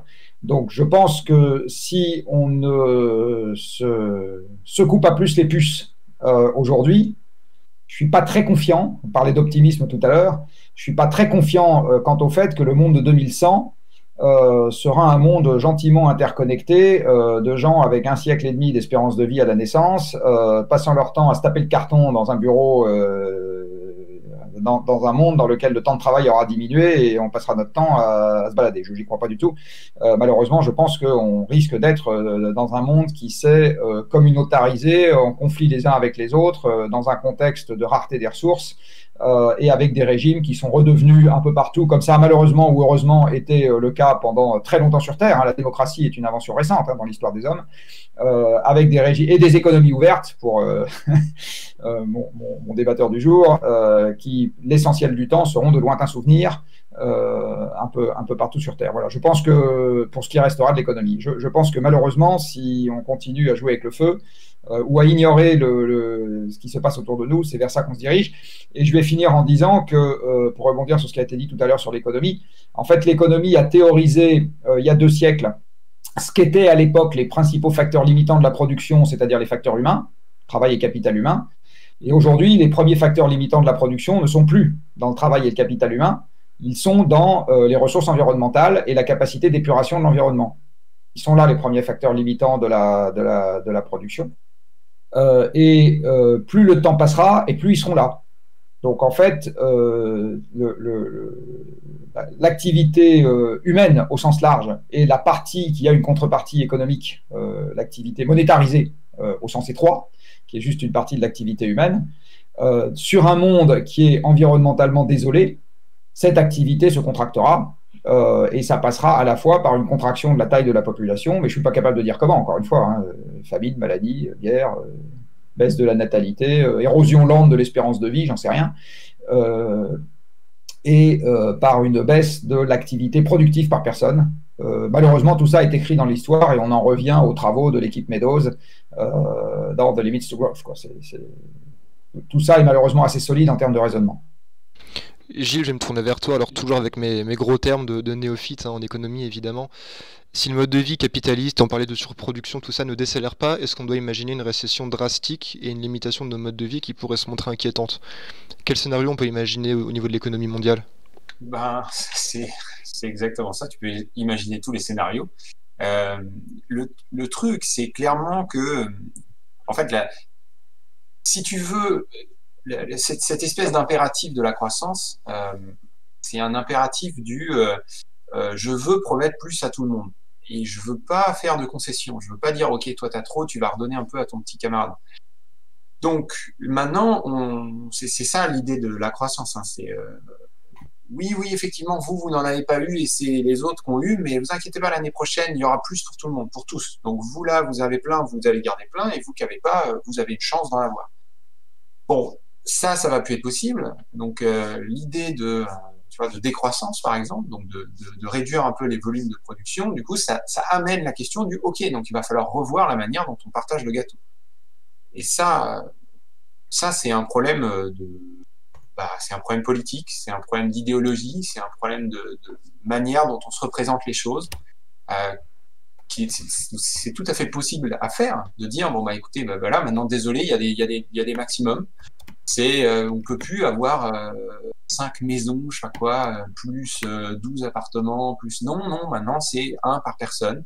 Et puis c'est comme ça. Et puis les voitures, c'est pareil, c'est pas plus de X par personne. Et puis il faut tendre vers ce genre de choses en fait. Et le problème, c'est pas tant que ce soit pas possible. Le problème, c'est que ça devienne imaginable et concevable et que les gens aient envie d'aller vers un monde comme ça en fait. Tu vois, la récession drastique, moi je la vois comme on se retrouve avec des limites, on franchit des limites, on franchit des limites ou alors on touche à des limites ou alors on franchit des frontières qui font que on est obligé de réduire notre production et malheureusement on ne revoit pas notre système de distribution de cette production.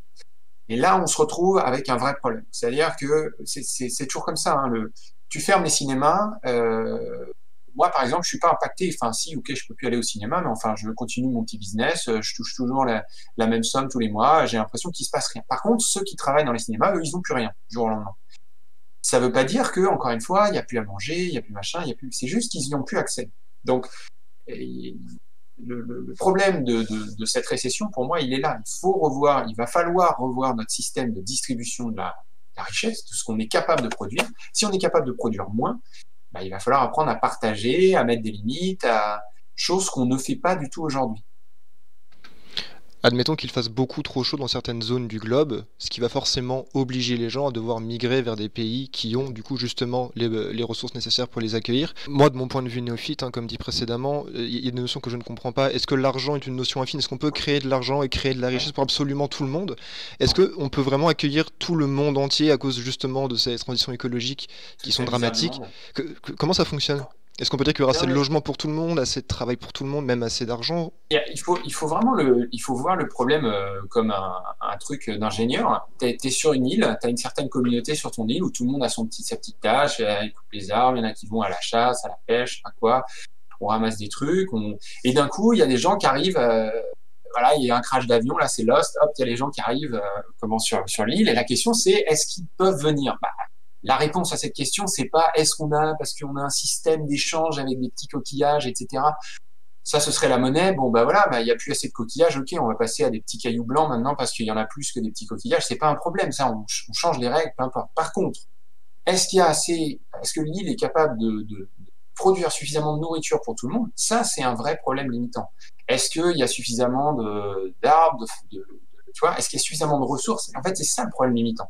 Donc, la question de est-ce qu'il y aura assez d'habitations, ça dépend. Est-ce qu'on a les ressources? Est-ce qu'on a l'énergie? Est-ce qu'on a la place pour les mettre? Si oui, voilà, oui. La monnaie, c'est pas un facteur limitant dans le sens où, si ton système actuel monétaire ne permet pas, tu le changes. Alors évidemment, c'est pas un truc. Je dis pas que c'est facile à faire, mais techniquement, c'est pas ça le gros problème, quoi.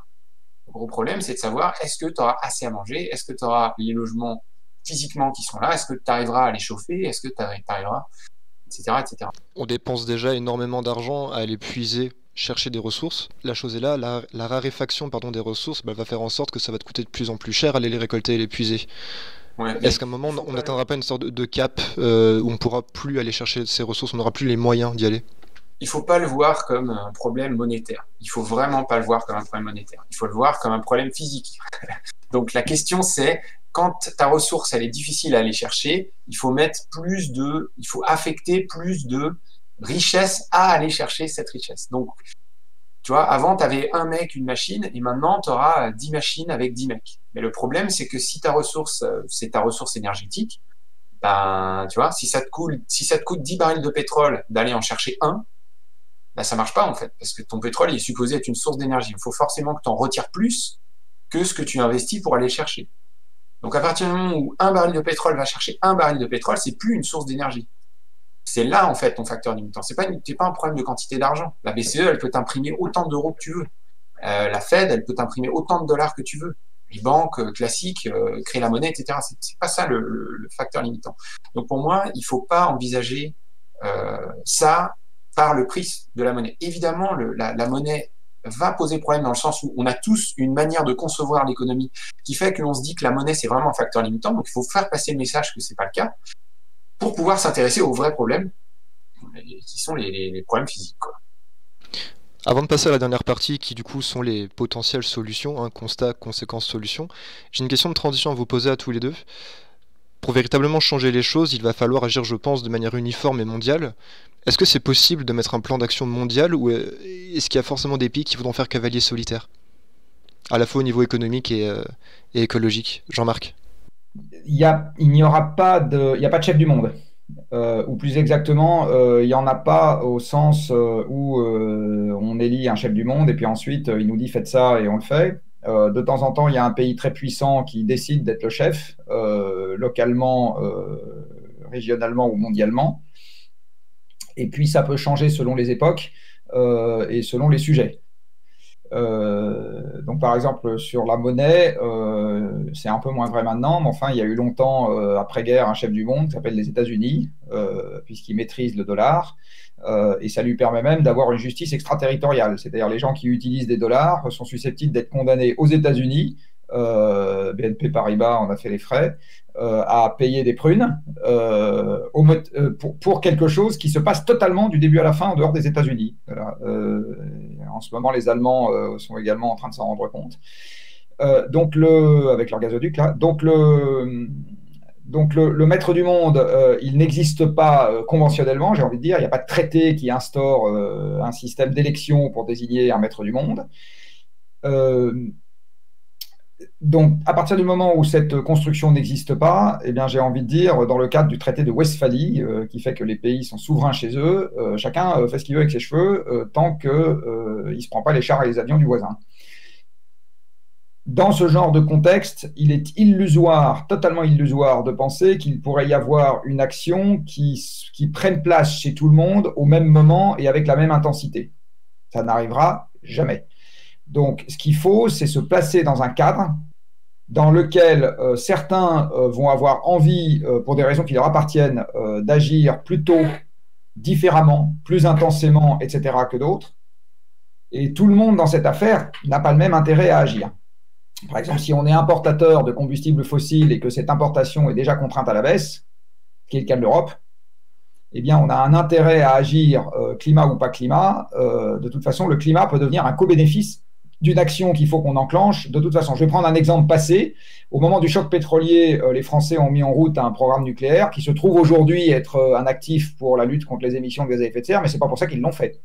Ils l'ont fait à l'époque simplement pour être moins dépendant d'importations extérieures de combustibles fossiles, parce que la France n'a pas grand-chose comme extraction de combustibles fossiles sur son sol. Aujourd'hui, elle n'a plus de charbon du tout, elle a encore un micro-poêle de pétrole et elle n'a plus de gaz. Bon. Et déjà, au moment des chocs pétroliers, il n'y avait plus grand-chose non plus. Donc, il y a donc voilà un exemple typique dans lequel on est allé dans la bonne direction, entre guillemets, pour le climat, mais ce n'était pas du tout ça notre intention de départ. C'était tout autre chose.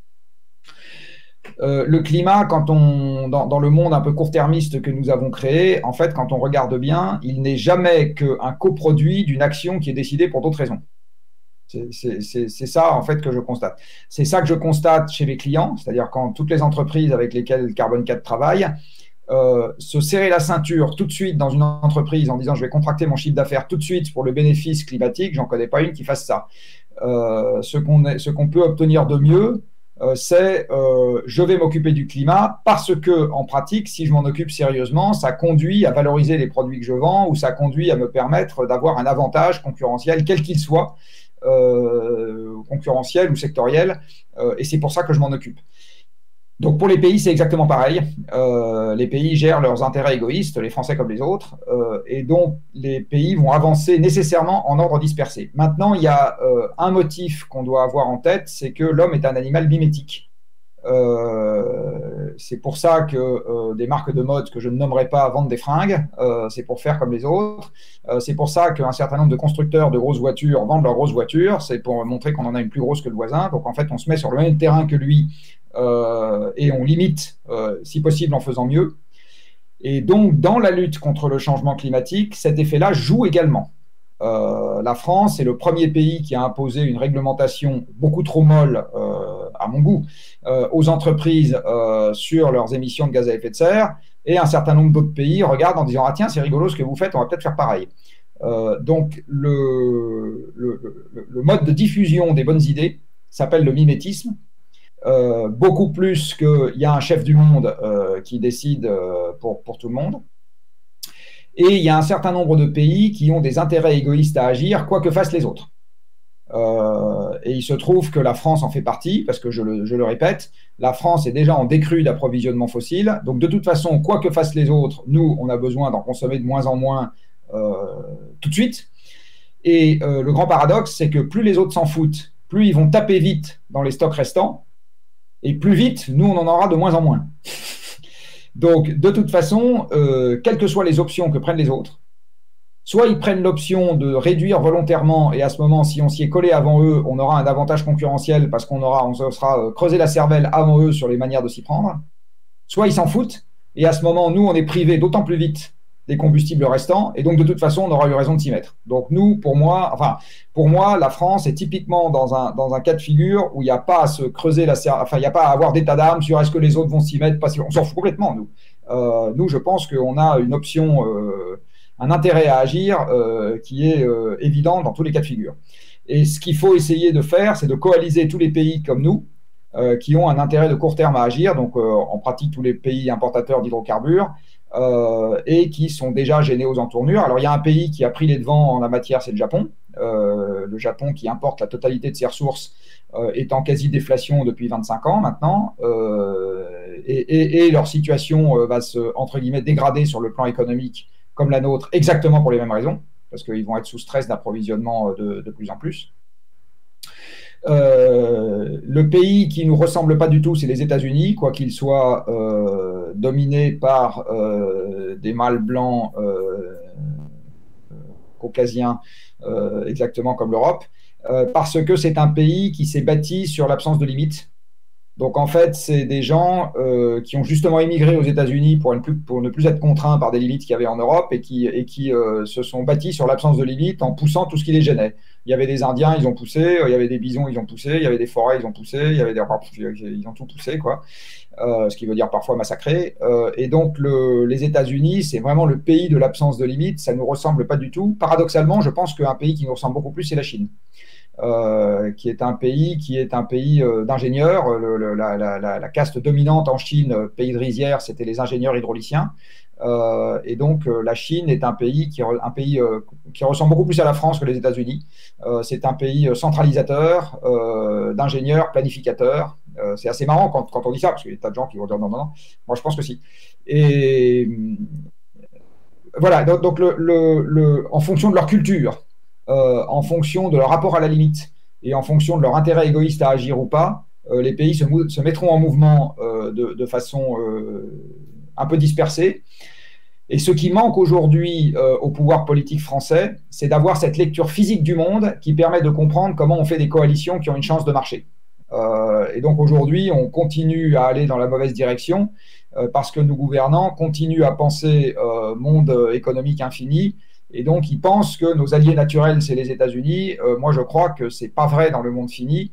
Il faut totalement repenser nos stratégies d'alliance et nos stratégies de coopération. Ça ne veut pas dire qu'il faut il faut se battre militairement avec les États-Unis. Ça veut juste dire qu'il faut être beaucoup plus discriminé et beaucoup plus et bien comprendre le sous-jacent physique de ce qui se passe pour être capable d'avoir des actions coordonnées avec un certain nombre d'autres pays qui reposent sur des fondamentaux objectifs qui font que ça a une chance de marcher.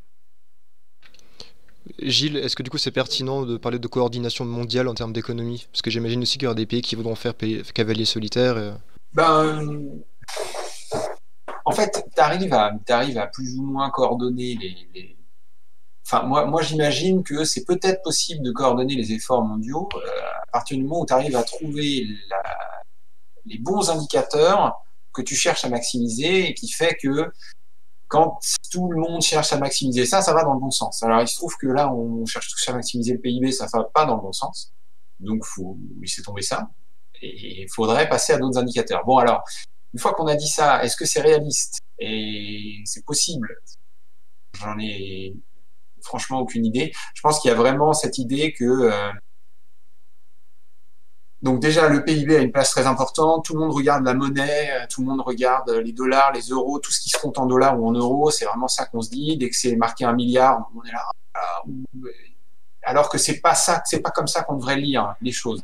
Donc c'est très difficile d'enlever ça des esprits. Il y a un autre truc aussi, c'est que faut probablement revenir sur quelque chose qui ressemble effectivement à de la planification, c'est-à-dire qui ressemble à un projet un peu centralisé, c'est-à-dire qui met beaucoup de limites, qui met beaucoup de non, là vous pouvez pas y aller, là non plus, là non plus, là non plus, là un peu, mais là pas du tout. Et ça, c'est un truc qu'on n'a vraiment pas l'habitude. On a vraiment l'habitude de se dire, bah non, moi si je veux monter ma boîte qui fait n'importe quoi, je peux. Le seul facteur limitant, c'est les sous, quoi. Ça a toujours, c'est ça. Déconstruire cet imaginaire-là pour dire, bah maintenant, c'est pas les sous le facteur limitant, c'est vraiment la physique. Et du coup, il va falloir clairement dire que il y a des choses qu'on peut pas faire. Bon, tu vois, j'ai l'impression que c'est aussi dans l'imaginaire, dans la manière dont on voit les choses, mais que potentiellement, c'est peut-être possible de trouver toute une batterie d'indicateurs qui, si on arrive tous à se mettre d'accord pour dire bon, ok, effectivement, c'est ça qu'il faut faire, ça pourrait générer une coopération mondiale. Bon, voilà. Mais c'est un livre de science-fiction là que j'écris. Je suis bien conscient. Essayons de trouver des solutions du coup ensemble, hein, quitte à faire de la science-fiction. Moi, je pense clairement que c'est la vision économique du monde et le système capitaliste, hein, qui fait que forcément on émet autant de CO2, pour vraiment résumer en gros. Hein. Est-ce qu'il faudrait dans ce cas imaginer un mode de gestion économique en adéquation avec l'écologie? Et qu'est-ce qu'on pourrait imaginer pour vraiment commencer à inverser la tendance et commencer à pouvoir enfin imaginer un avenir pérenne? Jean-Marc? Il y a une réponse par franchissement de seuil qu'on doit régler, sachant qu'il y a certaines réponses qui traitent plusieurs franchissements de seuil en même temps. Alors, en fait, dans cette histoire-là, on a l'essentiel du temps des arbitrages temporels. Dit autrement, on est dans un contexte dans lequel on doit arbitrer entre tant que la fête dure, faisons la fête, mais on risque d'avoir une gueule de bois plus sévère. Mettons-nous au régime tout de suite pour que la fête dure plus, ce qui reste de la fête dure plus longtemps, mais du coup, la fête est moins intense. Et cet arbitrage temporel, je le redis, il n'y a pas de vérité divine là-dedans et il n'y a pas de vérité objective. Il y a un débat objectivable, mais il n'y a pas de vérité objective. C'est une affaire de préférence.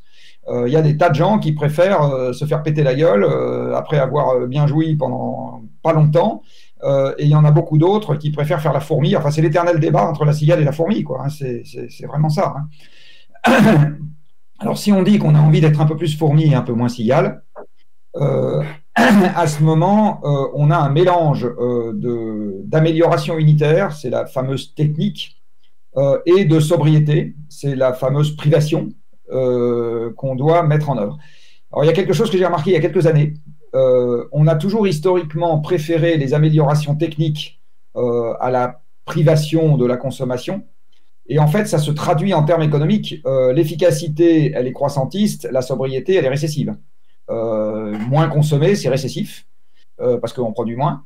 Améliorer l'efficacité, c'est croissantiste, parce qu'avec une même quantité de ressources, on va pouvoir faire plus d'objets. Donc en fait, historiquement, les dirigeants politiques en démocratie, qui sont démagogiques par construction, parce que c'est ça qu'on leur demande, ils ont toujours été très emphatiques sur les améliorations techniques, parce qu'ils y voient une manière d'avoir le meilleur des deux mondes, la fin de la pression sur le monde physique, tout en ne privant personne de l'accès aux biens et services. Donc, ils ont toujours été très, très admiratifs, très laudateurs dans leur discours de tout ce qui est nouveauté technique, amélioration technique, etc. Et symétriquement, jamais très, très pressés de mettre en œuvre des mesures de sobriété qui, en plus, leur posent un problème économique de court terme. C'est que l'essentiel des recettes budgétaires sont assises sur des fractions du PIB. L'impôt sur les sociétés, c'est une fraction du PIB. Enfin, c'est assis sur une fraction du PIB. Les charges sociales, c'est assis sur une fraction du PIB.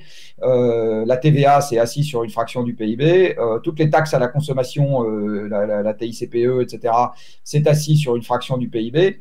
Donc, en fait, un PIB qui baisse, c'est l'horreur qui augmente pour les élus de la nation, parce que ça veut dire qu'ils ont un problème de dette, comme c'était évoqué tout à l'heure, qui augmente encore. Donc, ils n'ont aucune envie de cette évolution-là, même si elle est bonne sur le long terme, parce que ça veut dire qu'à court terme, ils se retrouvent dans une situation encore plus inextricable.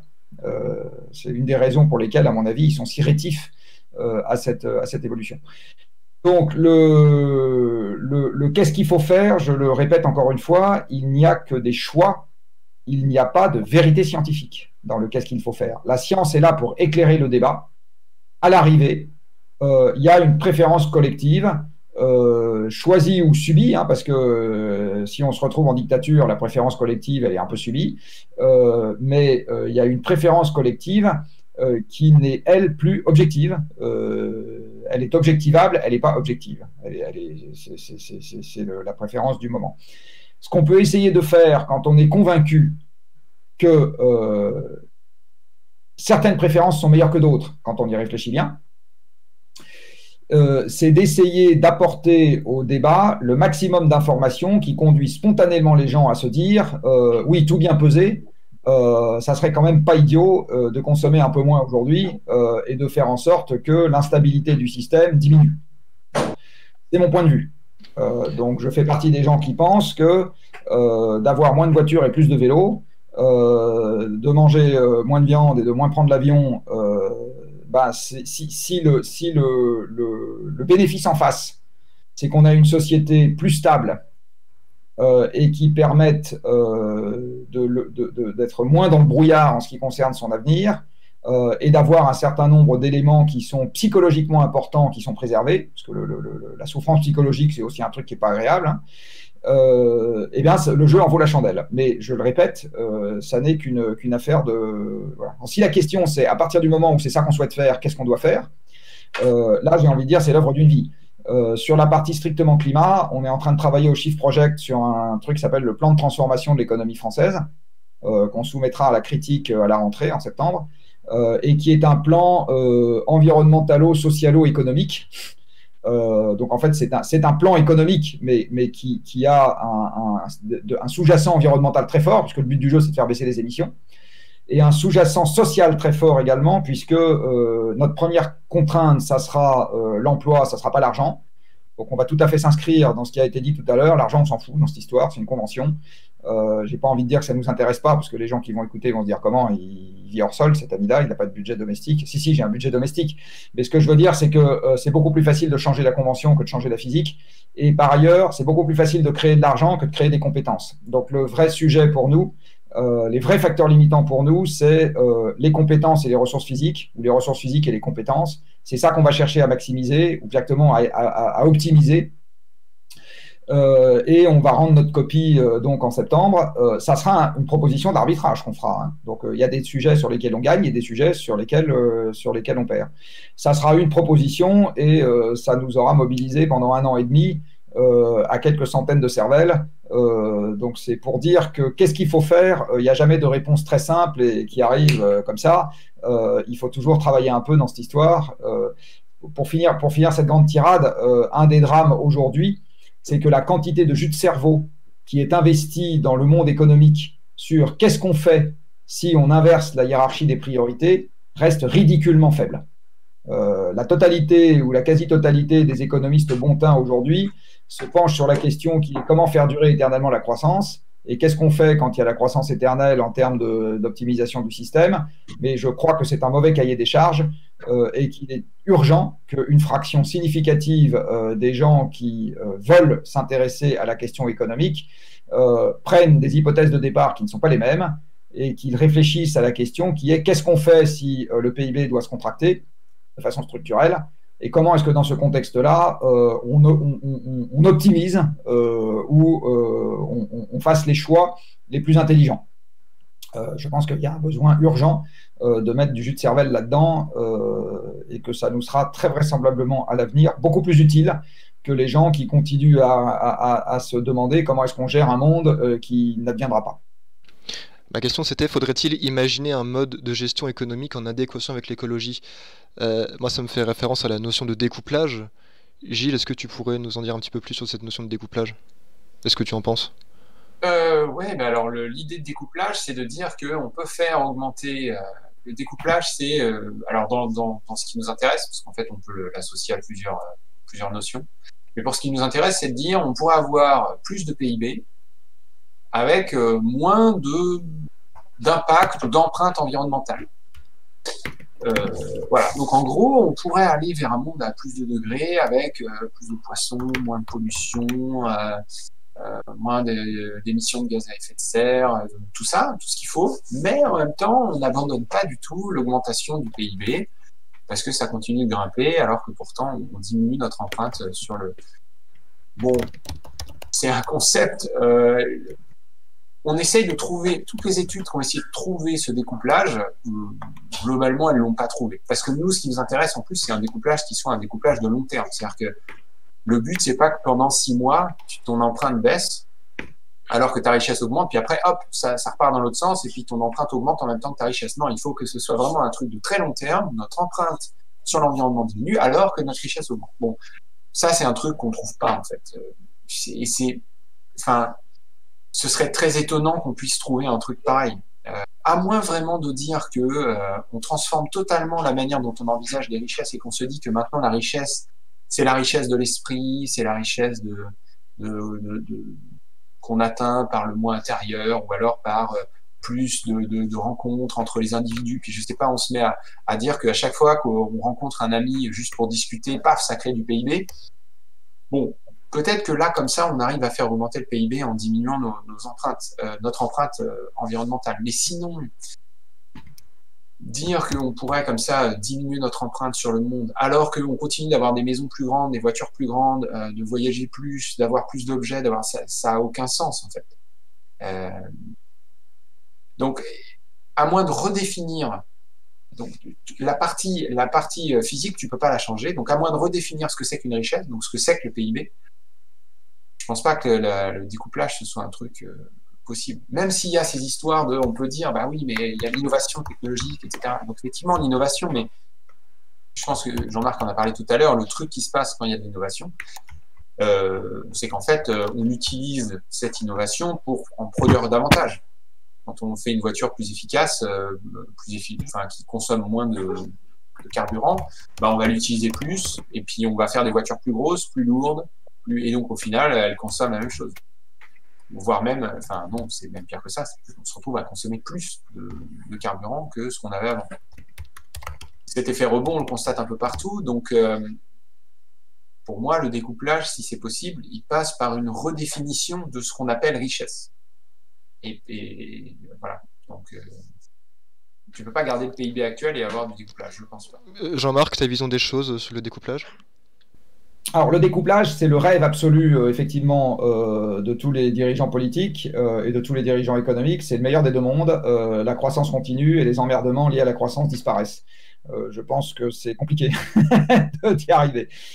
Si on revient à la physique, l'économie, ça a été dit tout à l'heure par Gilles, le PIB, il a été historiquement fait pour compter des tables, des chaises, des voitures et des lunettes. Donc, il a été fait pour compter avec une seule même unité de compte, c'est-à-dire de la monnaie, un agrégat de biens et de services qui sont dits produits de la main de l'homme. En fait, maintenant, ils sont surtout produits de la main de la machine et qui ont une contrepartie économique. Une fois qu'on a dit ça, on comprend assez facilement que plus le PIB est important, plus on a transformé des ressources prises dans l'environnement pour en faire des biens et des services, et même les services demandent des ressources. Si je prends un service de télécommunication, dont on est en train de se servir en ce moment pour faire cette émission, eh bien, elle a demandé des ressources. Il a fallu les ressources pour fabriquer les terminaux, l'ordinateur dont je suis en train de me servir et dont vous êtes en train de vous servir, les composants du réseau qui est en train d'être utilisé pour transmettre le signal entre nos 3 domiciles, etc. Donc, même un service de télécommunication, ça demande des ressources et ça en demande même beaucoup. On a sorti il n'y a pas longtemps un rapport au Chiffre Project qui montre que ce système, le digital, est très consommateur de ressources, donc très consommateur d'énergie. Il n'est pas du tout dématérialisé. Donc, plus on fait de biens et de services, plus on prend des ressources dans l'environnement et plus on les transforme. Or, la transformation, c'est très exactement ça que la physique désigne quand elle utilise le mot énergie. En fait, l'énergie en physique, c'est la grandeur qui quantifie la transformation. C'est à ça que ça sert. Dès qu'on réchauffe, refroidit, déplace, étire, déforme, etc., il y a de l'énergie qui rentre en jeu et l'énergie quantifie la transformation de ce qu'on fait, enfin le degré de transformation. Donc dire qu'on va avoir un PIB qui grossit, c'est-à-dire de plus en plus de biens et de services, avec une quantité de transformation qui, elle, baisse de plus en plus, c'est quelque chose qui, pour moi, est juste physiquement impossible. Et tous les ingénieurs et physiciens qui se sont un jour intéressés à l'économie et qui ont essayé de modéliser l'affaire arrivent exactement à la même conclusion, c'est que c'est quelque chose qui est physiquement impossible. Alors, on peut transitoirement découpler un peu les deux. Donc, on peut transitoirement gagner un petit quelque chose sur la quantité d'énergie qu'on utilise. C'est ce que je disais tout à l'heure, c'est l'efficacité énergétique. Mais à un moment, on tombe sur des barrières physiques. Pour mettre une masse en mouvement, l'énergie incompressible, c'est 1,5 de MV2, et puis on ne peut pas descendre en dessous, quoi. Pour réduire une molécule d'oxyde de fer, Fe2O3, il faut 1,5 atome de carbone, et on ne peut pas descendre en dessous. Voilà. Donc, il y a plein de limites incompressibles dans le monde physique, et ces limites, on ne les change pas, elles sont là, c'est des lois. Donc, on peut gagner un petit quelque chose sur l'efficacité pendant un temps, mais on ne peut pas gagner indéfiniment. Donc, le découplage absolu qui conduirait à avoir une économie perpétuellement en croissance, avec des nuisances qui soient perpétuellement en contraction, de mon point de vue, c'est quelque chose qui ne peut pas arriver. Voilà, donc je ne crois pas. Et il y a un document qui vient de sortir de l'Agence européenne de l'environnement en janvier. Alors, c'est très intéressant à noter parce que l'Agence européenne de l'environnement, ce n'est pas une ONG, c'est une des institutions officielles de l'Union. Hein, il y a la Commission, il y a le Parlement, etc. Il y a plein d'institutions officielles de l'Union et il y a cette Agence européenne de l'environnement. Elle a sorti le 11 janvier, si ma mémoire est bonne, un document expliquant que le découplage était, alors ils sont restés politiquement corrects, ils ont dit improbable. Mais enfin, quand une institution politique dit improbable, il faut comprendre impossible. Donc le découplage, même maintenant, dans certains endroits, il y a des signaux faibles qui montrent que le politique lui-même comprend que quand il en parle, il est quand même pas très solide sur ses bases. Et si aujourd'hui, les gens qui le promettent, on leur disait si ça n'arrive pas, je vous mets en tôle ou je mets vos enfants en tôle, est-ce que vous continuez à le promettre? Je ne suis pas sûr qu'on en aurait autant qui continuent à le promettre. Concluons du coup, depuis tout à l'heure, on parle de choses qui nous dépassent, hein, d'aspects économiques et écologiques très massifs, on parle de questions très mondiales. Si on devait revenir à un aspect peut-être plus local et plus individuel, qu'est-ce qu'on pourrait conseiller à nos auditeurs pour qu'il y ait enfin une prise de conscience et une action collective? Gilles? Alors, moi je dirais que le truc, c'est, pour ma partie sur l'économie, c'est bien d'avoir en tête que ce qu'on essaie de concilier, c'est une organisation qu'on choisit avec un monde qui a des lois, des règles qu'on ne choisit pas. Et donc du coup, entre les deux, il faut bien voir que celui qui ne va pas bouger et être vraiment invariable, c'est les lois de la physique, les limites planétaires, voilà. Et ce qui va être beaucoup plus facile à changer, c'est simplement les règles du jeu de Monopoly qu'on a organisé et qui s'appelle le capitalisme. On peut tout à fait revoir les règles, et je pense que c'est vraiment de ce côté-là qu'il faut creuser, plutôt que du côté de se dire ah ben oui, mais en fait on va découvrir je sais pas quoi, une nouvelle particule magique qui va nous permettre de garder nos règles du jeu arbitraires et complètement comme elles sont, et puis changer les lois de la physique ou complètement revoir la manière dont on envisageait le monde, parce que ça y est, il y a un nouveau Einstein qui a... ça me semble beaucoup plus improbable de voir les choses sous cet aspect-là, plutôt que de se dire, bon, bah voilà, c'est tout. On avait des règles du jeu, bon, bah, ça a tenu pendant un certain temps, maintenant, il faut revoir. Quoi. Donc, simplement, de garder ça à l'esprit, quoi. La physique, c'est une science très dure. Et puis, l'économie, c'est une science voilà, sociale, un peu molle, on peut changer des choses, c'est de ce côté-là que c'est beaucoup plus malléable. Jean-Marc ? Alors moi, je peux leur conseiller il y a quelque chose que je dis souvent à mes étudiants, j'espère que les auditeurs me pardonneront de les considérer comme des étudiants pour ceux qui ont passé l'âge depuis longtemps. Mais je leur dis, tant que vous n'avez pas, tant qu'il vous reste des choses qui vous paraissent incohérentes dans ce que vous avez compris du monde, c'est que vous n'êtes pas allé au bout de votre démarche. Donc tant qu'il y a des trucs qui ne sont pas raccords les uns avec les autres, c'est que vous n'avez toujours pas compris. Ça prend du temps de comprendre. Moi, j'ai mis beaucoup de temps à comprendre et à arriver à une vision à peu près cohérente de ce qui nous entoure. Donc la première des choses à faire, c'est de comprendre. Et il y a une énorme différence entre être sensibilisé et avoir compris. On est en train de se rendre compte en ce moment avec Shift Project, là, avec des consultations qu'on a lancées dans le cadre du plan de transformation de l'économie française auquel on est en train de réfléchir. On a commencé à demander à des tas de gens leur avis pour savoir s'ils étaient prêts à faire ceci, faire cela, etc. Et en fait, on réalise avec ces questions-là qu'en fait, il y a un gouffre entre être sensibilisé, c'est-à-dire se dire il y a un problème, et avoir bien compris quel était le problème. Donc en fait, il y a des gens qui, tout en pensant il y a plein de gens qui se disent parce que j'ai bien compris qu'il y avait un problème, j'ai déjà compris le problème. En fait, non. Les gens qui ont vraiment compris le problème restent très rares et en toute petite proportion. L'essentiel de la population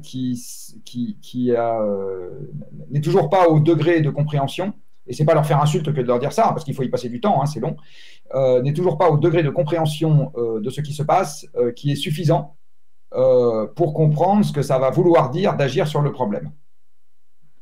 Donc, quelque part, bonne partie des gens qui sont sensibilisés sont encore loin du compte sur le degré de transformation qu'il va falloir opérer si on veut être sérieux sur la résolution des problèmes sur lesquels ils sont par ailleurs sensibilisés. Donc, il ne s'agira pas juste de ramasser des papiers gras dans la rue et de couper l'eau du robinet quand on se lave les dents. On parle de choses qui sont beaucoup plus fondamentales que ça. Très bien. Ben, messieurs, merci à vous deux pour votre disponibilité et vos lumières. C'était très enrichissant. J'invite tous nos auditeurs à aller voir la chaîne de Gilles, Eureka et toutes les conférences et la chaîne YouTube de Jean-Marc Jancovici. Je vous souhaite une bonne journée, messieurs, une très bonne continuation et à bientôt. Merci à vous. Merci. Au revoir. Au revoir.